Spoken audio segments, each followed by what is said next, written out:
Monsieur le maire, à propos de la qualité de l'air, j'aurais deux questions à poser. Une concernant donc les linéaires de pistes cyclables. Je me suis dit, il y a eu une magnifique course au vélo dans Gagny il n'y a pas très longtemps. Alors je me suis dit, où est-ce qu'ils vont bien pouvoir faire circuler ces magnifiques vélos qui viennent d'acheter d'une part, puisqu'il n'y a pas de linéaire de pistes cyclables. Et d'autre part, concernant le pourcentage de véhicules propres dans la flotte communale, vous passez donc de 3%. Donc à 2% en 2008. Est-ce que vous pouvez nous donner une explication? Oui, parce qu'il y a eu une augmentation du parc, et on a un certain nombre de véhicules électriques qui sont tombés en panne. On a été dans des communes qui ont acheté des véhicules électriques dans les premières générations. C'est du matériel qui est relativement fragile, en particulier au niveau de l'électronique embarquée. Et donc ces véhicules tombent maintenant en panne, sont dans un état où il ne faut bien plus les réparer.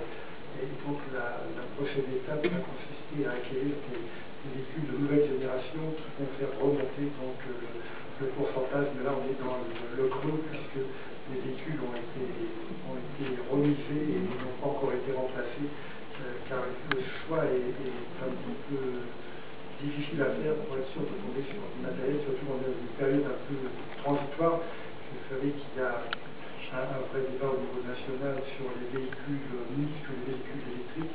Et donc, il y a sans doute des progrès très importants qui vont être faits dans les prochains mois. De nouveaux véhicules vont venir sur le marché. Donc, il ne faut pas non plus se précipiter pour pouvoir avoir vraiment ce qui se fait de mieux au niveau de la technique, de la solidité, de l'endurance de ces véhicules. Concernant les pistes cyclables. Dans les pistes cyclables, vous connaissez Gagny bien, vous savez Gagny a cette particularité d'avoir une partie de son territoire située dans la vallée, une partie de son territoire située sur les coteaux. Donc je vous invite, si vous le souhaitez, à emprunter un vélo et à monter le boulevard Saint-Lucier. Vous verrez que vous n'y arriverez pas. Vous n'y arriverez pas puisque même les cyclistes professionnels de première catégorie, ça a été l'hécatombe au bout de trois passages. Alors ça, c'est la première difficulté, la haute montagne de la même chose.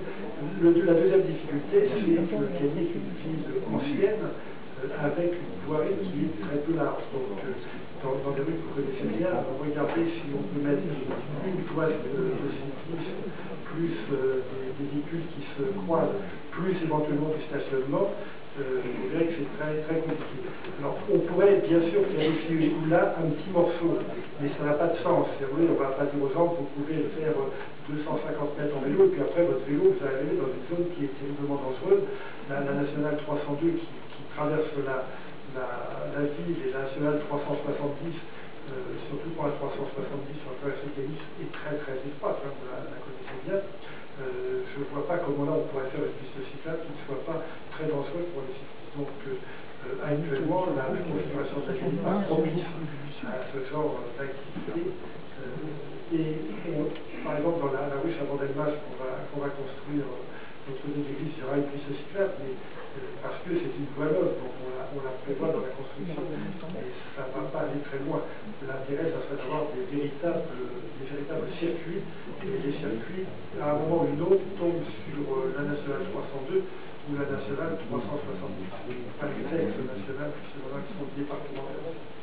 Donc c'est un problème qu'on a vraiment à l'esprit, mais qui n'est pas simple à régler au niveau de la sécurité des usagers. Bien, je vais passer maintenant, puisqu'on donne acte à la